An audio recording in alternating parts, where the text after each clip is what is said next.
is up, App Nation? It is Steve P. Young, founder of appmasters.com, the place you go when you want action-packed content related to helping you grow your app downloads, and more importantly, and the reason why you're here, your subscription revenues. And we're going to talk about the secret to exploding your subscription revenue from membership versus subscription, the psychology behind why we sign up. You're going to discover how to instantly generate multiple revenue streams from your app, and the secret, and what I'm full believer on this, to supercharge your subscription with promotion. And joining me today is Alex Guerra. He is the head of monetization at Baz SuperApp, the first Mexico super app.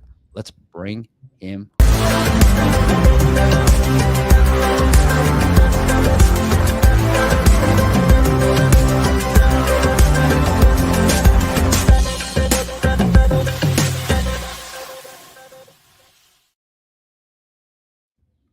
Alex, welcome to the show. Hey, Steve, how's it going? Nice to be here with you and your audience. I got to meet Alex at Promotion Summit in San Francisco. I'm going to be in London, so stay tuned for that. We're preparing the landing page, and we're going to do a workshop in London for that. But I want to say hi to a few people too as we get started. Ricardo, how's it going? Luke, and then Rudy. Fired up. Let's go.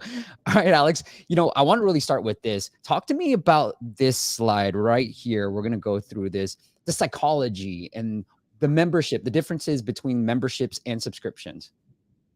Yeah, I think this was the last slide that we had at the App Promotion Summit, as you mentioned. I think this is for me one of the most important slides. I wanted to just wrap up the session. It was just about understanding the differences between membership and subscriptions. And this comes, this is not something that I just made up. It's something that comes from like a very inspiring talk that we had with one of the head of products from Netflix. Back in the days, we were designing, when I was working at Uber, we were designing how to build a powerful membership, a powerful subscription, or whatever we wanted to design in order to bring a differentiation value prop for the whole Uber platform. And then this was very inspiring. This was very powerful for me. It's just understanding that even for Netflix, they wanted to build connections with customers in a more emotional way. And they were describing how subscriptions today, you can differentiate between like utilities or transactional relationship with your customers if you see it on the right-hand side. And then on the left-hand side, it's just building those emotions, those connections. So if you are just, for instance, analyzing the entertainment industry, which Netflix and Hulu and all these platforms are, they have to build emotions with their customers. So obviously a subscription model or a membership model works most for them. But at the end of the day, you need to have this transactional part. So the main takeaway here is like how to build what is called there like an emotional utility. Like people are paying for that because they are using it the most and they are integrating that as part of their lifestyle. That's the most important part. As long as it creates emotion, as long as it has a utility value, I think you can create a very powerful emotion or a very powerful program that can last for long. Yeah, I really love this too. And when I saw you present this, it really hit home with me because we have a membership model for our academy, which has our video courses. And I'm like, whoa, this is it. Like you have to provide utility, but people are also here for the community as well. And I think most subscription apps tend to just lean one way or the other, and mostly on the utility side of things, but that emotional just really hit home with me. Exactly. And then you can see, like thousands of different companies that they launch their subscription pricing platform or method, and they're only focused on transactional elements, like either creating or increasing customer engagement by I don't know, getting you access to a tool that increases the efficiency of your company or something like that, or by bringing you more revenue to your company or increasing the lifetime value. But they don't focus on these emotional factors, as you mentioned, right? For instance, creating a community, like incorporating into your value prop, let's say communities in which people can review others, in which they can interact. At the end of the day, we all humans, we all want to just like socialize or have some sort of like connection with others. So yeah, it varies per company, but it's an important element. Yeah, I love it. Do you have another example of a company besides Netflix that's doing this pretty well? I think I can bring a lot of case studies about this, but I think one let's say failure case study is like, for instance, this strategy from Groupon, right? Back in the days, this big company that was relying a lot on discounts for everyone. Mhm. They believe in everyone. I mean, I bring in this company because it was, I remember the Wall Street Journal and some other newspapers talking about these becoming the best next platform and something. And then we saw what happened at the end. I think they forgot to bring emotional elements to their platform. Uh, I was expecting more like communities, as you mentioned, reviews in a more dynamic way, bringing like different kind of interaction methods or gamification strategies. And that was just it was just a means for companies to just give transaction value for customers. So I think this comes to mind into some transaction platforms, but I know during this discussion we're going to talk about like also like software as a service companies and so. But that comes to mind is just making sure that if your customer is perceiving you only in a monetary or transactional way, then maybe you're doing something wrong, and then maybe you might need to change a little bit your model into something that creates more connections with customers. Yeah. I like it. I think Alex, what do you think about like maybe Airbnb might have? I mean, I know they don't have subscriptions, but like I like that there's sort of like that membership community vibe to their Yeah, service I too. this is a great example. As like I'm a fan of Airbnb, but I have always questioned that because they have like huge. I mean, when you analyze the whole um, economy about like sharing your home or sharing any place in this way, in which you only have like two big players in the U.S., which is VRBO and then Airbnb, but they obviously compete with Expedia and Booking and other ones. But if you analyze only these two players, Airbnb or VRBO, they normally create lots of transaction value because okay, you go and then you're in a vacations or something with your family or friends or anything, and then obviously the experience that they want to try to sell you is obviously the whole thing about where you are, right? And even if it depends on a third party to provide this service of any apartment or house you're staying, something that I have questioned about the strategy of Airbnb and even these companies from Expedia is that they also rely a lot on transaction value. Mm-hmm. I wish they had more other elements like a loyalty program. I mean, I think they have some sort of version of loyalty program in the US and some selected markets, but it's not widely popular. If you, for instance, analyze the strategy from Expedia or hotels.com, you can check that they have a loyalty program in which they create some sort of emotional connection or utility in which you move from one level to another one. And actually Right. that creates some sort of progression sense. Like people, oh yeah, I'm now like gold level, I'm now silver status or something like that. And Right. then unlocking benefits or unlocking some specific experiences at some of those places. So I understand why perhaps Airbnb hasn't tried this so far. I mean, they have a huge market share within the category in which they are right now. But I think eventually they will need to do that, right? Beyond just like creating experiences. I think Airbnb is a good example, but I think they can do way more if it comes into like creating more customer engagement with emotions. I think I want to show this. I love Hotel Tonight. It's one of the apps I use typically for like hotels most of the time, Alex, even if I'm like looking for it. But they do have these like levels, these gamifications. And I think, I'm going to bring this back up. And I love this point that you're making. I think these are great for retention, right? Like, and sometimes people, you tell me if you feel differently, but I feel like sometimes apps tend to rely on these gamification perspectives without the utility, when I feel like, okay, if I had to pick one, I'm going to pick utility first, and then I'm going to layer on this like sort of gamification. They have to go hand in hand. The gamification's why I like it, but it's not the main reason why I come. I get a lot of utility out of it first, and it's fun to see these. But and then the other thing is, I'm trying to plan a little getaway with my wife, but like it's these things where you might not be able to see it, but it's like, hey, because you have this perk, you got a discount, right? And I like that makes me feel cool. So you can see like my perk discount down here is cooler. That's where sort of what you're talking about with the community aspect is.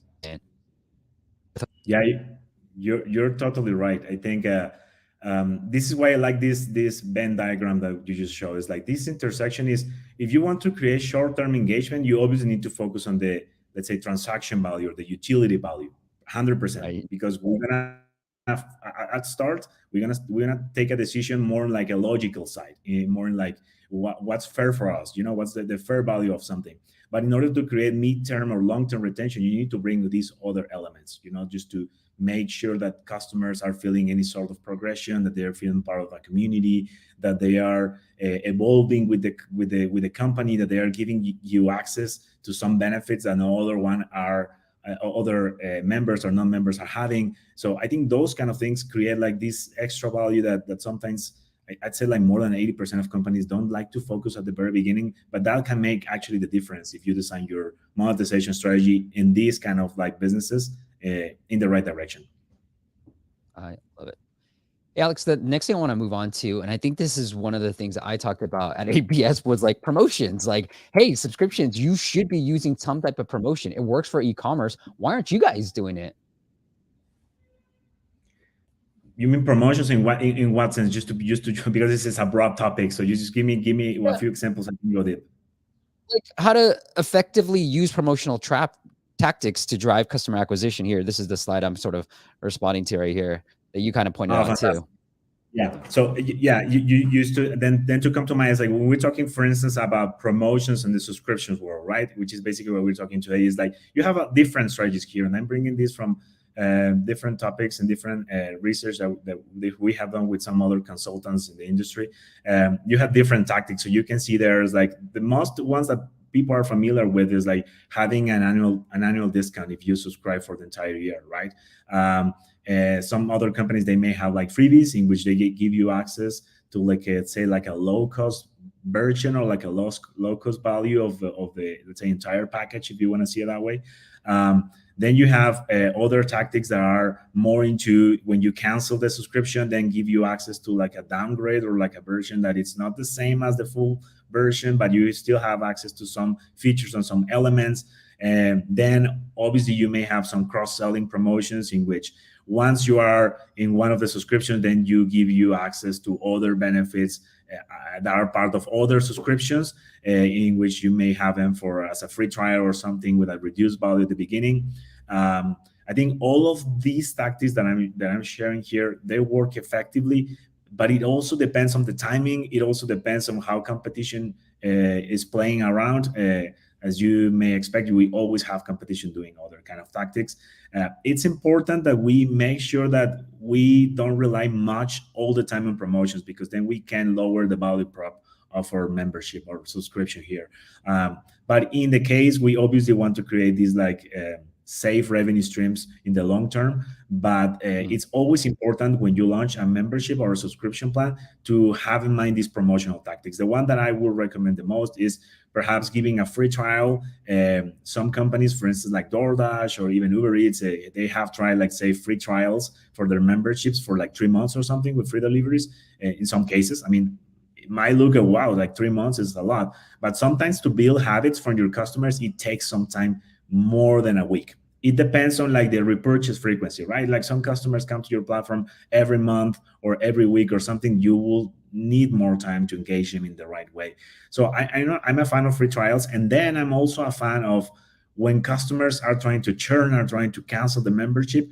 It's obviously important to give them reasons to give them a second chance, perhaps an extended trial or a discounted trial. This is something that you can see from companies like Audible from Amazon, or even when you cancel your Amazon Prime membership, sometimes they give you some sort of benefit or discounted for a few weeks or months, or they even give you access to discounted packages if you're a student. Or I mean, they can do as in detail as you want, right? This is something that I really like. You need to do lots of segmentation just to make sure that if your value prop is kind of like linked into, let's say, a student profile or an enterprise profile or something like that, just to make sure what you're delivering is actually something that like in a way goes into some specific use cases.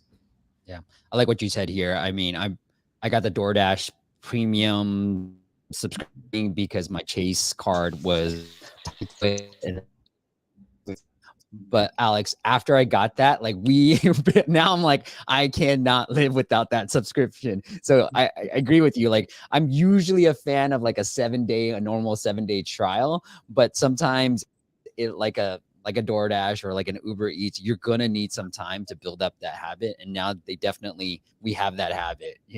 I joke, my kids are like, "What do you want for dinner?" They don't say a restaurant; they just say DoorDash, and that is their number Yeah, it's just amazing how they have conducted this with lots of experimentation, Mhm. lots of like being with in the time that the customer needs you, and obviously making sure that the value that they're providing is basically what you're expecting. But yeah, sometimes it's just like difficult just to sometimes. I mean, perhaps when you're trying to optimize your cost savings, and so I think DoorDash might be one of the least that you want to try to delete or something, right? Because it has created some sort of connection with the simple fact that it gives you access to the best meals or the best dinner that you can have or something. So you always have this connection with food or something, as I was mentioning. And if the company is pushing that with the right communications, like push notifications, like some sort of like reminders or something, I think that's just crazy.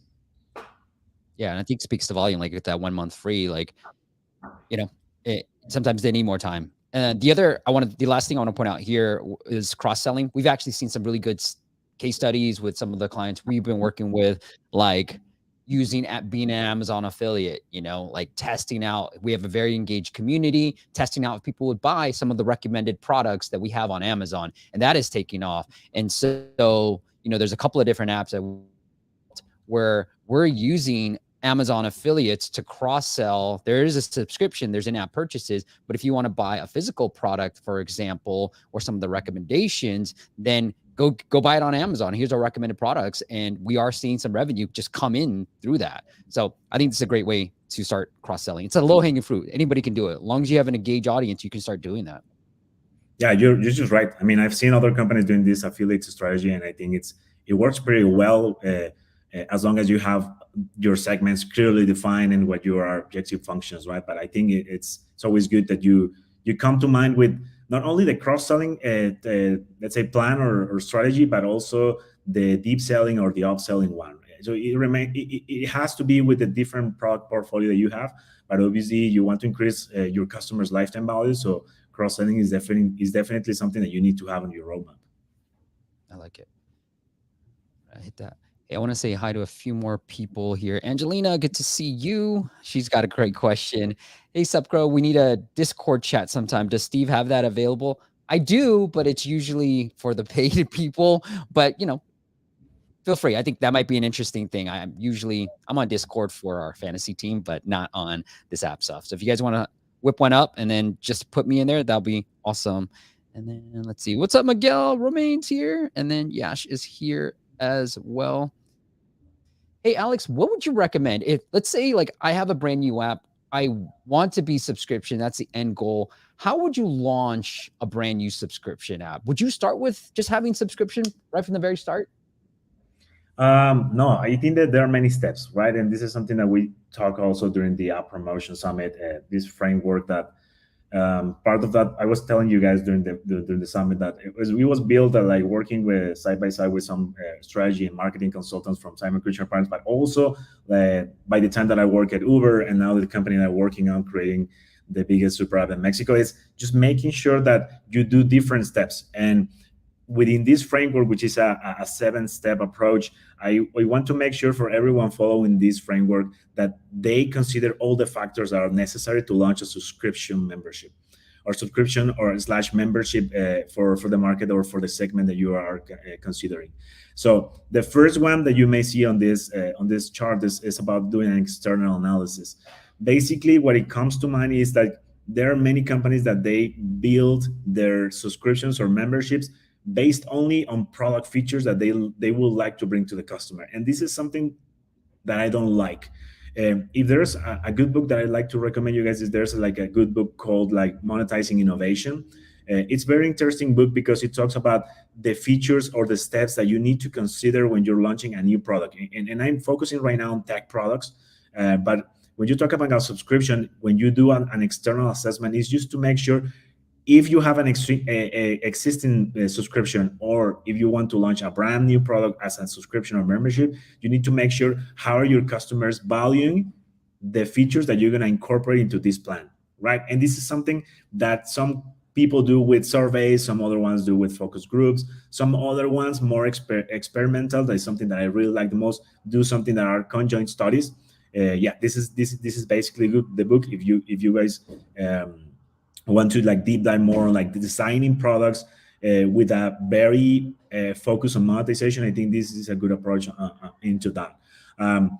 And when doing this external analysis, you need to make sure that you also use some experimental, let's say, methods. One of the ones that I like the most is the conjoint study. It's basically a statistical method in which you actually put customers.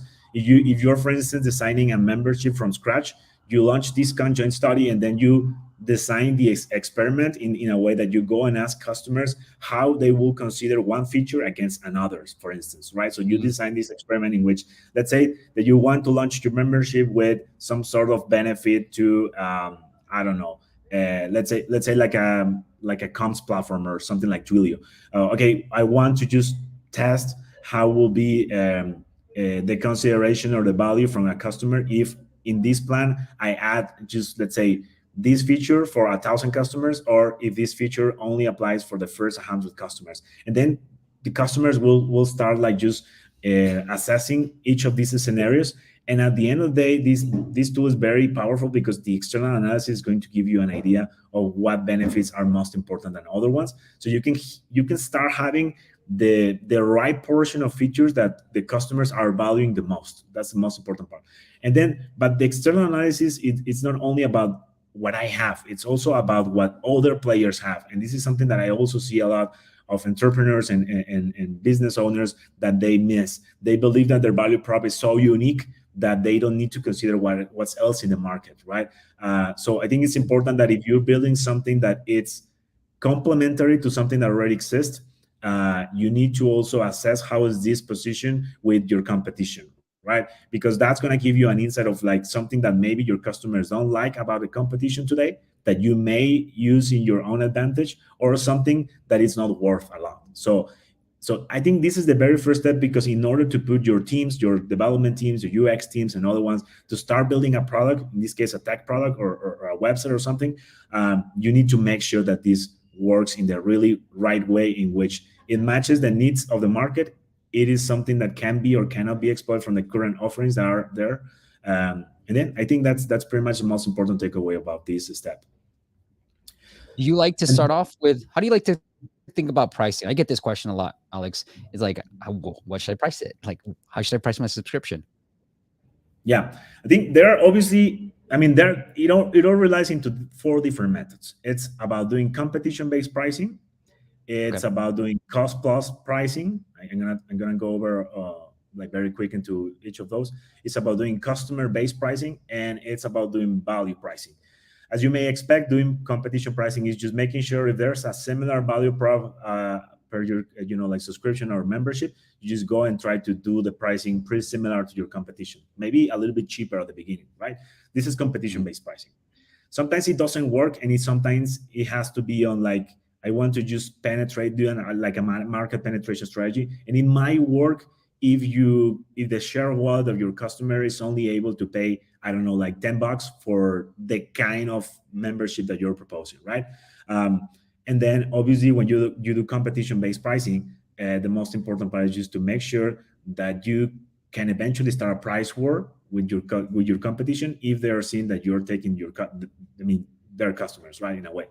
So it's recommended, yes, but only to the extent in which you monitor what your competition is doing, in a way just to have more promotions or to enhance your value prop so they can compete better with that.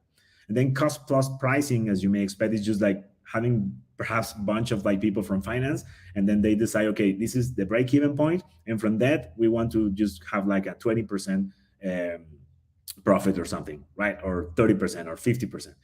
I don't like that either, because it's basically based on internal analysis, which is also part of the framework, just doing an internal analysis. How is your cost structure? How is your product capabilities? And so I don't like that much. And then is the customer-based pricing, in which you basically go with customers and then launch a bunch of surveys, focus groups, and any other experimental methods. And then obviously the customer is going to try to pay the less for the value prop.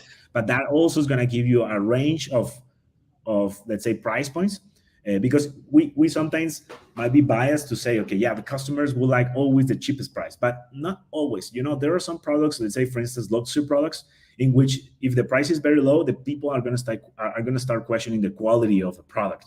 So it's good to do all these market research analysis, but I think at the end, if I will need to suggest one, is the four method, which is value pricing, which it takes a little bit of the last three of them. Is analyzing obviously what the competition is doing, analyzing your cost structure, analyzing what customers have, but most importantly, when you put all that together, you come with what customers are actually trying to value. And then I obviously mentioned right now one of the methods, which is the conjoint study. There are many other statistical methods that you can apply for this pricing, because it's not like art, it's more like science. And over the past few years, you have like more important like AI tools and machine learning models that give you access to the best pricing mix or something for specific things when you submit this kind of inputs, right? The cost structure, what competition is doing, and how the customer is perceiving. Then you come with the value pricing. And for me, that's the most important one. Obviously, measuring what is the value that your product is bringing to the customer in different perspectives, in terms of reducing their costs, or making them more efficient, or retaining more customers, or giving them access to specific cost savings or so. I think that's the most important takeaway in terms of pricing, and it applies for subscription platforms, for subscription products, but overall in the industry is pretty much the same. I love it. One of my favorite things to do is have 3 pricing plans, and it's usually one is like for the cheap, right? Who can't afford that much. One is the ideal one that I want you to do, and the third one is just for a decoy. And this is a blog post I wrote back in 2012. But it was featured in the Growthing Hack book by Sean Ellis and a friend of mine, Morgan Brown. But we essentially, what I did was, this was the before Alex, right? And then I don't know how we came up with these pricings, but this was how our pricing page was. And so you kind of got to select between which one you wanted, right? And most people were selecting the monthly because it's cheaper. It's obvious. And so this made me think about your value base. What I did was I added one more feature, one more plan. This is all decoy, right? And I just made it up. And that's why the blog post said that. So 40% bought the yearly and 60% bought the annual on this plan, right? So 40% bought this one, 60% bought this one. Then I kind of just put in this one. I was like, I know that these 2 core features are the most important to our customers. So I was like, all right, $30 per month, here are your core features. So if you don't want to, if you're cheap and you just want to test it out, go ahead. I know these are what you want. But for just $10 more, you're going to get so much more. And then guess what happened? We saw an increase in 203% in just overall sales. And now 86% bought the annual, and then 14% chose the monthly. So sometimes it's the way you lay it out that really gets you. And I'm a big fan of three packages. Yeah, I mean, this is great. This is a great example. I think it's like how you play with the psychological factor of like presenting different plans, and then just making customers to consider, okay, if I'm paying like 10 extra bucks, I'm gonna get actually everything, right? People would like to have everything, even if they are not gonna use it, right? So that's the best part. I mean, like making customers paying sometimes for stuff that might not necessarily use on the day-to-day basis, but then unlocking them or giving them access to pretty much everything. I think this is a smart tactic. This kind of let's say in a way presenting different paywalls when you go into the last part of the purchase journey. I think this is an important tactic that it's always it needs to always be experimental, right? I mean, I know that you work with other companies in which you experiment with this sort of like paywalls and different strategies. It's always important just to make sure that if you're going to experiment with this, you need to make customers be aware that it has to be fair also for them, particularly if the ones that they pay like a high price point, and then you decide over the next few weeks that you need to reduce the value of the plan. I think it creates this sort of like fairness effect, but it's important to consider. But in my way of thinking, sometimes it's better just to test out with some market research, and then just come and experiment on different A/B testing on your own app or your own website. I think this is a great idea. Yeah, I love it. Yeah, and guess what? Look, I have this growth hacking mindset that we had this built, right? So we just laid it out and I just did it in Photoshop and I just built this new product, but we couldn't limit features. So no matter what you bought, you got everything. But it was just a test to see what the visuals were because like well, we'll give it away, fine. But nobody bought this, right? Like nobody bought this. Everybody bought this. In our subscription app, we have a semi 6-month plan that is like $10 shorter than the yearly and nobody's buying it. We had one person buy it, but nobody's really buying it. People are picking our yearly, and then a smaller percentage are picking the monthly Yeah, too. you know, when I'm seeing this, I'm also it also comes to mind one interesting example about The Economist. They have like sort of the same kind of psychological structure in That's which where I pulled it, dude. Here, I have you've it right here. you've seen the newspaper and then Yep, the digital son. version of so and then this is basically comes from that. I mean, I think The Economist did a pretty good job, you know, because sometimes I mean the digital version of giving access to the news outlets is pretty low cost, but then you make customers pay for the entire service, you know, which is Right. brilliant. As we were talking about this, yes. So this, I borrowed this. I got this inspiration from Dan Ariely's book, Predictably Irrational, and then he had this economist study, and I was like, let's go. I got into work, and I was like, let's go, let's try this test. And I told my boss, let's try it, and then we did it, and I was like, look at the results, man, it's crazy. But Yeah, I think airlines could adopt this type of model because I get it's like this cheap price, and then I buy it, and then it's like, you want to pay $20 for seat tracking. But if they compared it and said, hey, for just $20 more, you get to select your seats and I was like, okay, fine, I'll buy it. But it pisses me off when I selected this one and then you ask for $20 more. It kind of, and I know it's an upsell, but like it kind of frustrates me where if they just presented it this way where I get to pick my seats, I may have just been like, okay, I will pick this plan because it's only a few dollars more, like $100 more, and I get to pick my seats, lay it out better. I'm a more happy user than you're surprising me later on. I hate that yeah, surprise. you're right. I think for airlines, I think there's lots of opportunities in terms of like building or doing some sort of bundling, you know, with their own services and let's say the product capability that they have. In a way, I kind of understand why they are like kind of like risk avoiders experimenting with this because I mean, like airlines need to also deal with like fixed cost structures, right? But in a way, when we're talking about tech or about like the industries in which we work the most, like most of the costs that we have are very variable, right? Is the use of like the cloud service, okay, it's variable. But like most of these costs are variable, but for companies it's a fixed cost. I mean, if you move the airplane, you need to move it, and then you have a fixed cost there. So I think they're trying to optimize for that. But I have seen, I think, a few airlines like Air Asia or some other ones that they have tried to experiment something like this, and I think it's kind of paving the way for also airlines to start being more bold in terms of like experimenting with different plans and subscription plans. Yeah. Like I get it. The different seats have different prices too. So yes, I completely get it. All right. We got a question from Percador. Okay. I have an app in a small niche for 2 years. Since a year, competitors are joining my market. Mine is still the most popular, but slowing down. How should I think regarding my price? Keep lower. Okay. I'm going to try to bring the same analogy of the four different pricing strategies, right? I think the most important part is like if there's like a slowdown, just to make sure to understand what's the right decision, what's the right cause of that. I mean, obviously competition might have an influence on that, but also maybe the economy is just cooling down, you know. So I think it's important just to understand if this is something about consumer behavior changing because the overall economy is changing, or it's just because the competition is changing. I think what I will recommend first doing is just to make sure if there are customers that are churning, just to go and check with them why are they churning. If there are customers that are starting to use your product less, just go and ask them why are they using it less, just to make sure if there are some features that maybe the competition or if they already shift to try other competitors plan, or even your competitors started with some free trials or some aggressive promotional tactics, just to make sure if this is going to be momentary.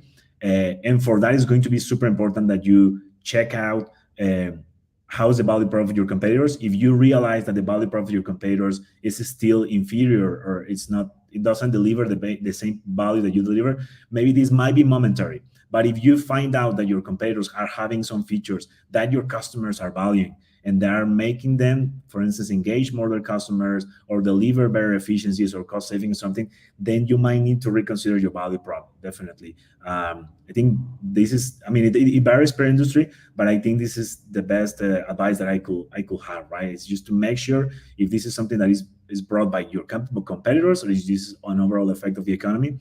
And I think in the end, we can just uh, have a recall of the first slide that we saw on the promotional tactics. If you're seeing that this is something because customers are spending less because, I mean, inflation and something like that, you make sure that you are with them. Try to always, when the economy slows down or something like that, it's always important to always have identified your high value customers.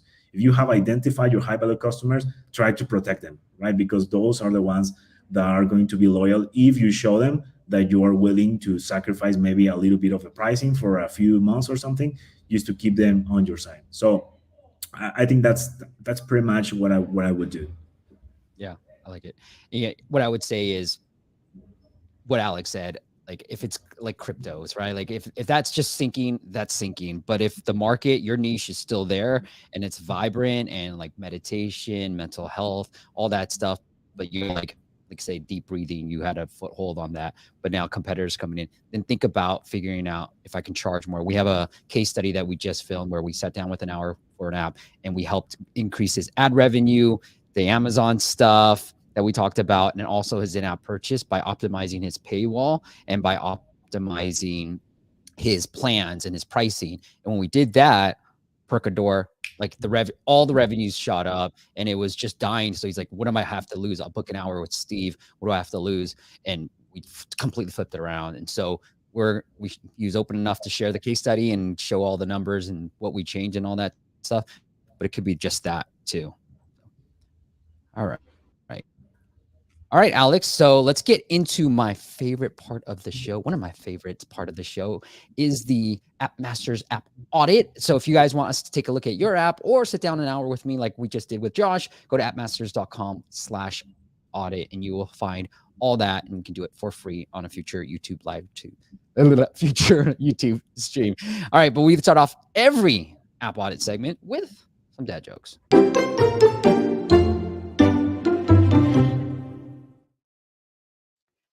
All right, Alex, you're the guest. Do you want to go first, or do you want me to go first? I'm I'm not good at doing a lot of jokes, but I will follow you if you have a good one. So yeah, let's go ahead. Okay. All right, here we go. Ram tagged me on Twitter. So if you guys see a good dad joke, just tag me. It's at Steve P. Young everywhere. But he tagged me, so I want to give him a shout out. He used to attend these live streams all the time. But what did the fish say when it hit the wall? Damn. There you go. All right. Alex, you got one? I don't. I'm not sure. I think I'm gonna have to ask Alexa for a good one. But if you have a second one, I follow you. No worries. Okay. All right. We'll do that one. Percador says, great answer. Thanks. Okay. Let's take a look at Patrick's app. I'll pull it up right here. Oops. Boom. Screenplay app. I like this niche in here. So Patrick has a question for us, and he says user experience and design. Anything from the App Store presence you want to hit on, Alex?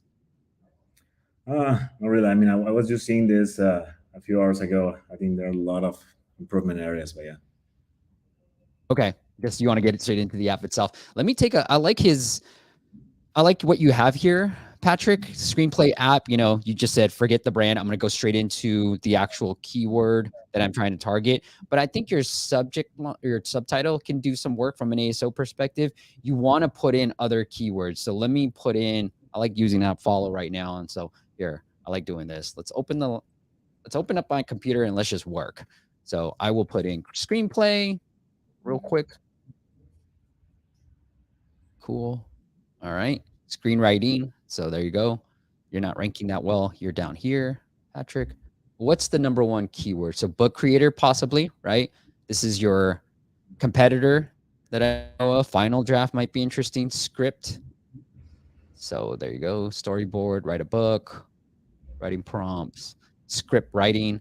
So you can see like script writing, novel writing, these are all good keywords. And screenplay is way down here. So there's way better keywords that you can be targeting versus screenplay because it barely has any traffic. And what we found is you want to be closer to 30 as much as possible.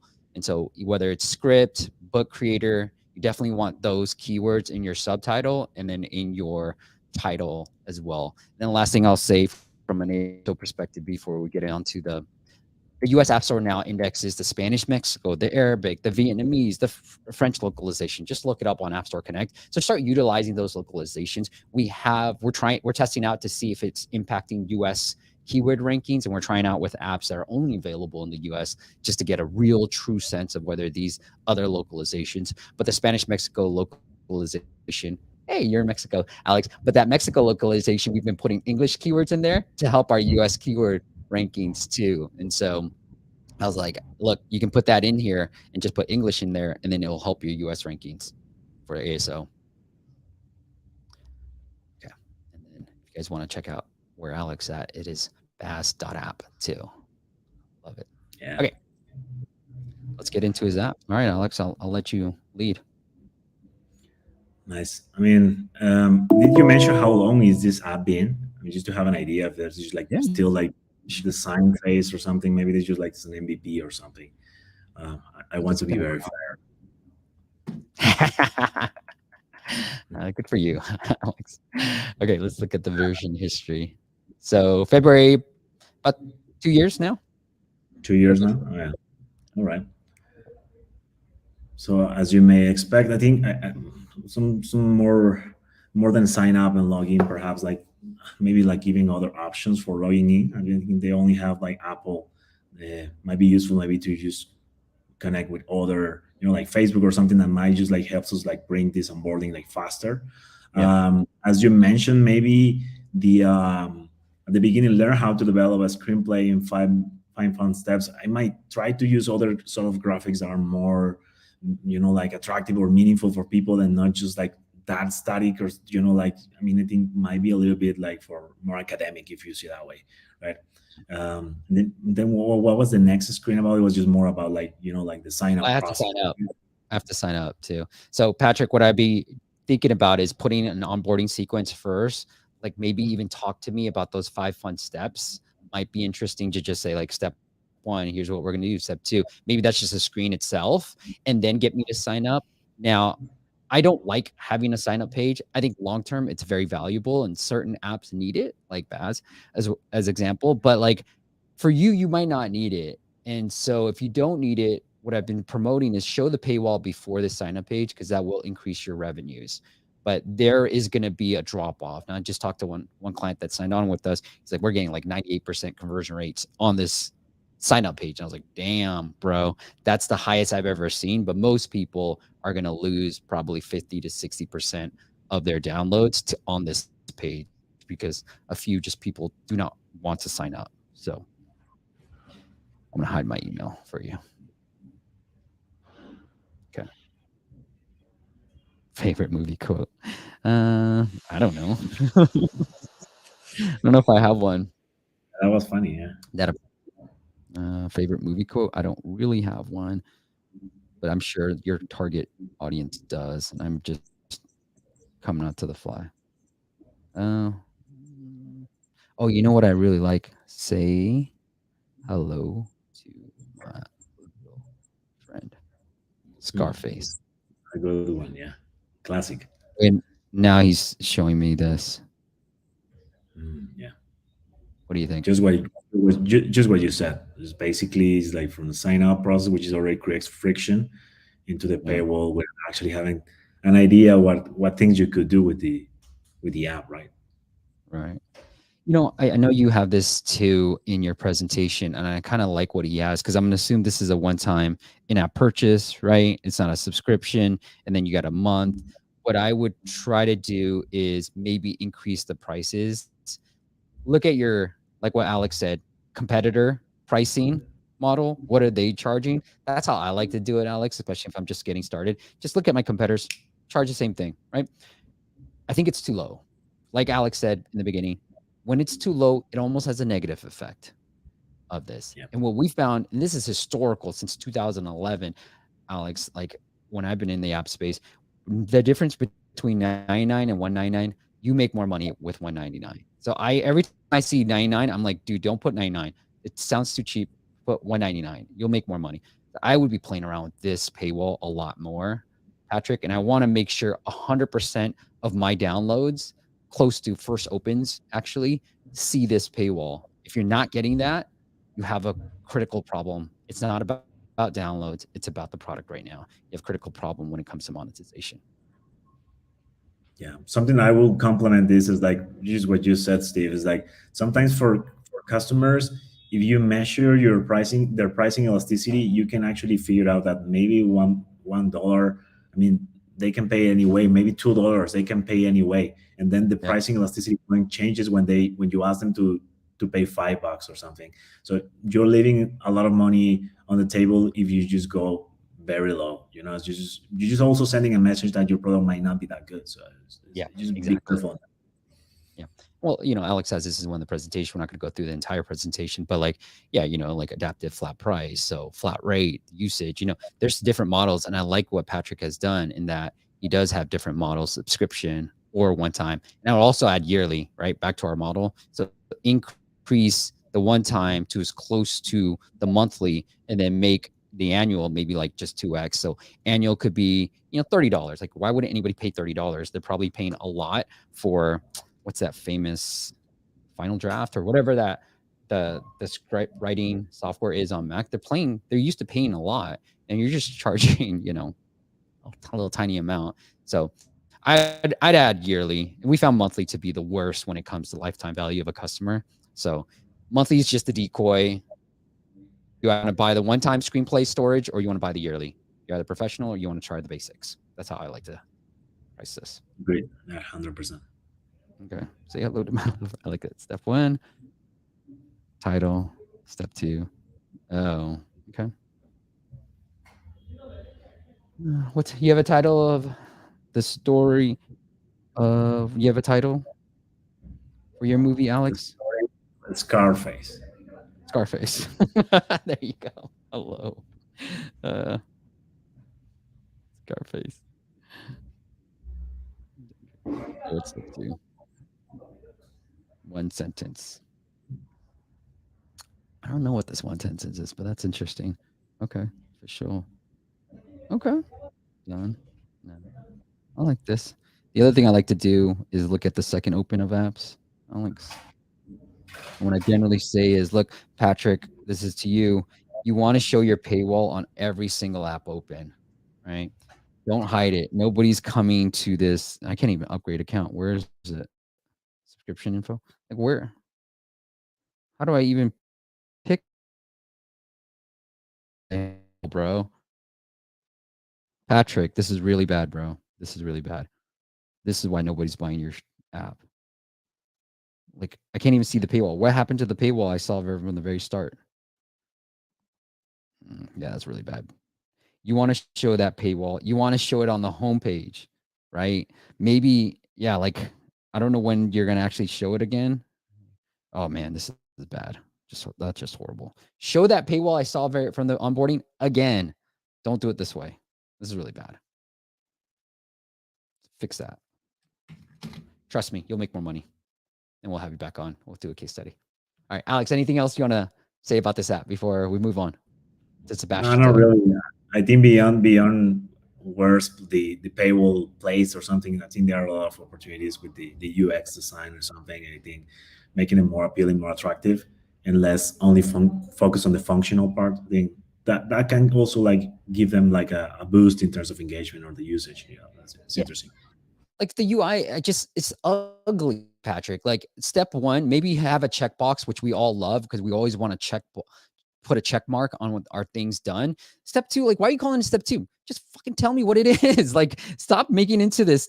What is this tapping thing? Just tell me what it is. If it's easy, fun, simple steps, like, just tell me what the step is. Don't like hide it underneath that. All right. Cool. All right. Bruno says, can I get my app audited too? Bruno, just fill out the form at masters.com/audit. We will do just that. All right. What do you feel about Code Canyon app, Alex? Do you have any experience on these? Not really. I haven't Okay. watched. All right. It's not a bad place to start. I would say Own Boss. It's you can buy a template on Code Canyon. I think that's what I'm assuming you're talking about, and then build an app. I think it's a great place to start when it comes to just for me. I like being cheap, so whatever gets me that first version cheaply, just to find product market fit, then I do that, and then I build on top of it. So if you want to try to find something, I actually said that's how I started, Alex, and how I learned how to code. I bought a template and then I just modified the template. And then it was easier than like starting from hello world to all the way to a full blown app, right? Like I had to buy a template. So that's how I like to hack it, Own Boss. I bought a template and modified that template and taught myself how to code by modifying a template that fit my app. Nice.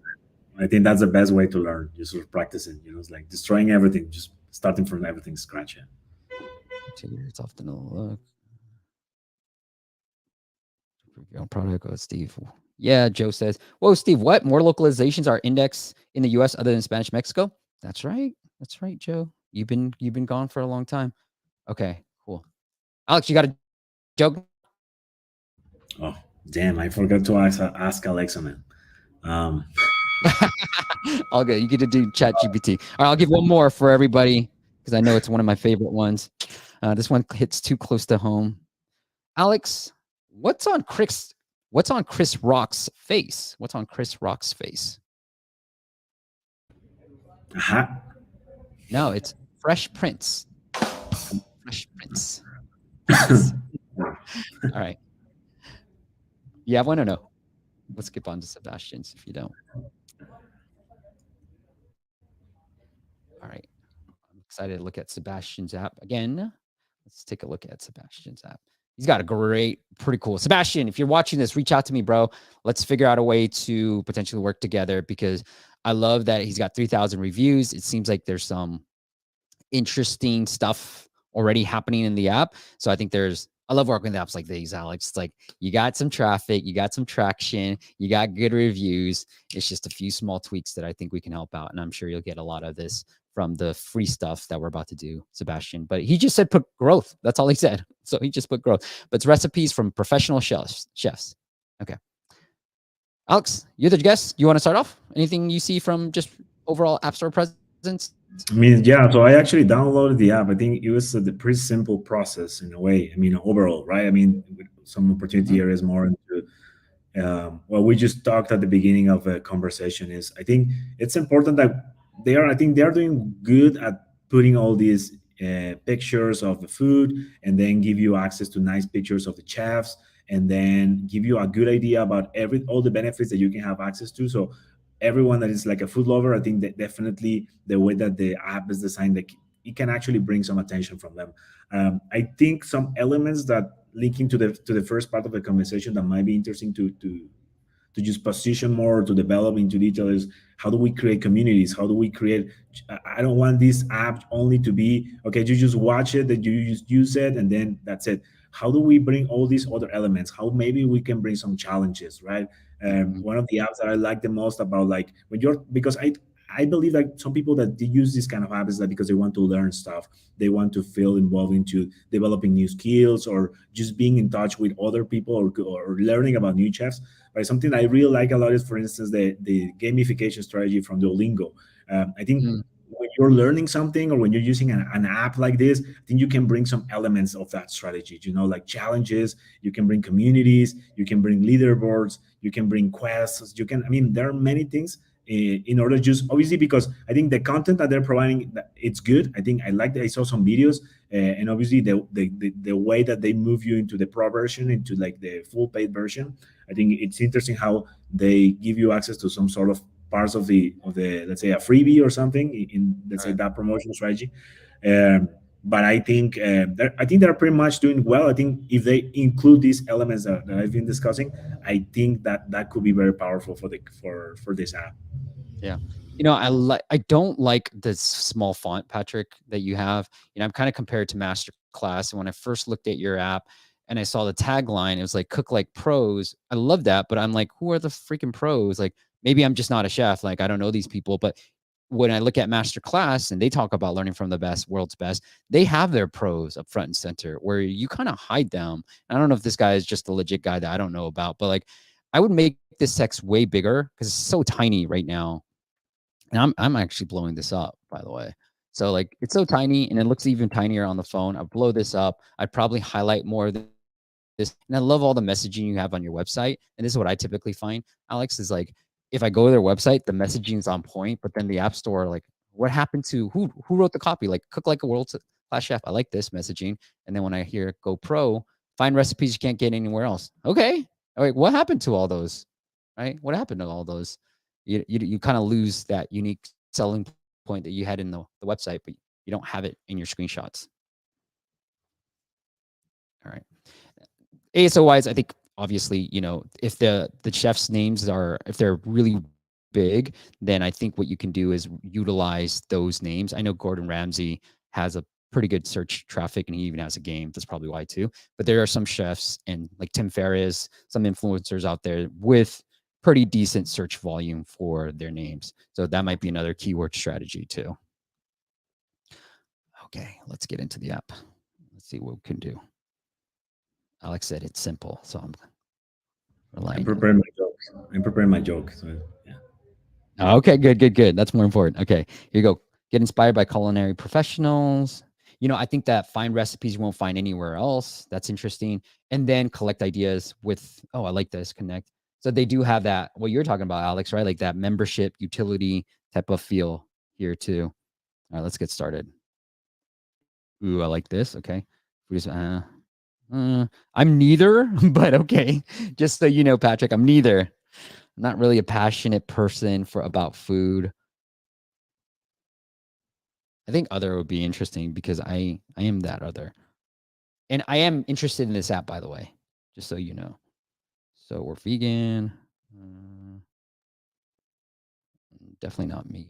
I think maybe coffee, maybe pastries, pasta. Kids love pasta.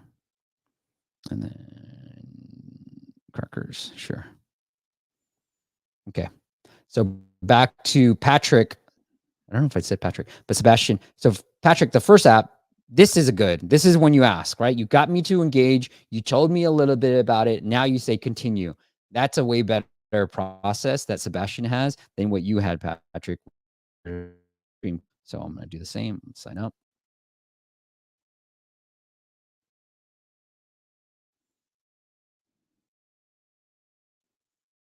Again, Sebastian, I'm expecting to see a paywall, which I am now. You might want to A/B test. I've got a Calm video that I'm about to release next Tuesday. And what they do is they allow you to X out of signing up, and then they show you a paywall. And then after you show up, they sign up for a trial. They make you sign up. So get that money first, and then force people to sign up if you can. Okay. Anything on this, Alex? Paywall that you want to talk about? Yeah, I mean, I'm coming again with the first argument about the repurchase frequency or how often customers go into your app. If they are discovering this, if you have limited content, it's okay to go with a 7 days free trial. But if you have lots of videos, lots of interesting content, I will try to just test like a free month or something like that. I know it might not be the optimal entry point for this, but I think for me, just going into 7 days free trial might not be enough. Especially if you can only like check it out for a few minutes or a few hours, you might need to have at least other 2 or 3 weeks in which you also use your CRM strategy just to go and give reminders to your prospective clients about like different features that they can get access to if they pay for the full access version, right? But yeah, I will try. I mean, maybe this is an A/B testing. We don't know, but I will try just to try to for a free month or something. I think 7 days might not be enough. Yeah, I like that. So on top of that, Alex, I've been finding that longer pricing pages are performing better. So Sebastian, think about a longer pricing page where you can have that timeline model, like day 1, access all the free content. Day 5 will notify you when your free trial is about to, subscribe. And then day 7, you'll be charged this amount. And then that's what we have in our app. We have a really long paywall and it's converting roughly around 10 to 15%, depending on the day. But I would do that. I would combine what Blinkist has done versus a long paywall, which I've been saying since 2019. The other thing that you might want to try, to Alex's point about, hey, maybe they need that full month, is I know Vixer did this, and I'm trying to find a visual for you guys, but essentially they said, if you want, you get 99 cents for 1 month. And then if you stay on after that month, it will charge you the yearly price. So that's another option to kind of like, Alex, you kind of had this in your slides, like get people let me see the promotion stuff, like freebies. So like in the online world, it is a tripwire where you get people to pay a little bit, and then hopefully they pay a little bit more, because a customer is more likely to become another customer, right? Like, so that is another way to think about it too, Sebastian. Like, test out some of these things. So like, if people have been using the app for a long time, but yet they haven't subscribed, maybe think about like, all right, I need to offer these type of promotions, whether it's, yeah, here, let me put this up, because I did this for somebody, another client. I'll pull up the visual. I like all visuals, so I have the visual. Let me pull up the visual for the Vixer stuff too. All right. Anything on top? Let's get into the app itself. Oh, that's cool. That's cool. I like this. Get them engaged. Cool.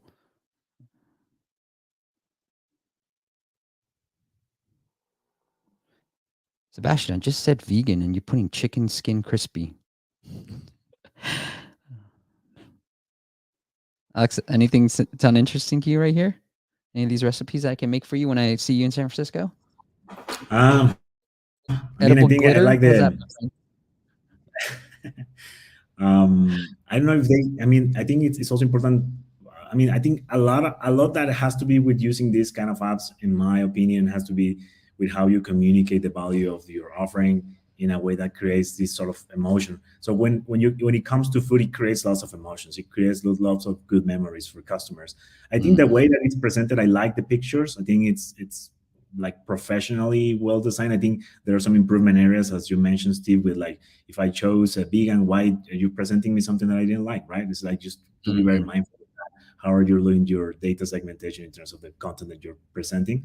But I think within the same CRM strategy part, and how you link this with your UX in a way, I will also try to just give customers some sort of like advices, tips, something that they new can explore, or even connect with some other sources or data or communities that can just like complement your value prop. That'd be interesting. Like, we're seeing the comments there in each of those, but I would like also to see the communities part that I mentioned there.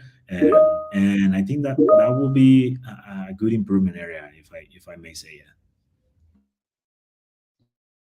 Yeah. I don't know why it says pro on here. Is it just, it's a pro? When I think of pro, Sebastian, I'm thinking like, is it unlocked that I have to pay for? Right? That's what I think about. Or are you trying to say pro because it's a pro chef that put this recipe together? So I'm kind of unclear. And then here, I'm assuming all I do is mix all this up, or maybe I watch this video. But I personally, like, I don't mind watching a video, but I prefer to read, because I'm literally like, as I'm cooking this, I'm just following the instructions. So I can't find the instructions, and maybe the instructions are all in this video. So Yeah, that's a good point. I mean, you need to be able to create the whole app experience designed for people that are more visual, people that they might need, for instance, like people for that listening to it, like maybe adding like a shortcut or something in which you actually listen to how they're preparing, right? Or cooking that whatever the video you're watching. Yeah, I think overall fixing those things, I think there are important areas to improve. I really like this. And then it looks like this is where so maybe he's selling the master classes and not all the recipes. Yeah. Okay. I like it. So maybe the recipes are for free, but free pro for new. Oh, okay. So I get it now. Yeah. I would call it something else. I don't really like the word pro, because I immediately think to, and maybe this is just me, I'm not a cook or a chef, but I immediately think to something I have to pay versus something I get for free, an exclusive premium offer. Let's look at the second open, and then we'll call it a day, Alex. Yeah, again, honestly, show that paywall as much as you can. The more paywall views, the more money. Here is the Vixer welcome pages. So do, and then they do go $1, 1 month for just $1, and then it renews. You guys can't see here, but renews at $40 per year right afterwards. That's how they were testing. They stopped doing this test, but I just wanted to point out if you guys did want to do some type of promotion, just to give, like Alex said, sometimes, I need a month worth at least $1 or $2. Like $1 here, I don't mind. It's like maybe they get to convert. And then maybe, Sebastian, you show this $1 maybe on second open, because most people are going to buy during the onboarding process, right? And if they don't buy, then it's like maybe try to sweeten the deal, try to get them to buy there afterwards. All right. Cool. Yeah, let me try something. Let me see what happens. All right. Okay. Yeah, nothing. I think there's some opportunity there. Go watch my video, 7 proven ways to increase conversions, Sebastian. You'll find some tricks here that I allude to with the headway model. So there's a little tip for you. Alex, anything I missed that you want to make sure we cover? I think it's this was a good chat about like all the opportunities in terms of pricing, in terms of building connections for membership, for subscriptions, about the steps of creating a successful strategy for optimizing revenue. I think that's super important. We're also going to build like a membership program eventually for the Super App. Obviously, following some of the good tips that I saw you presented during the App Promotion Summit in San Francisco. So yeah, I think it's all about testing. It's all about getting to understand what's the most attractive ways to bring customers' attention.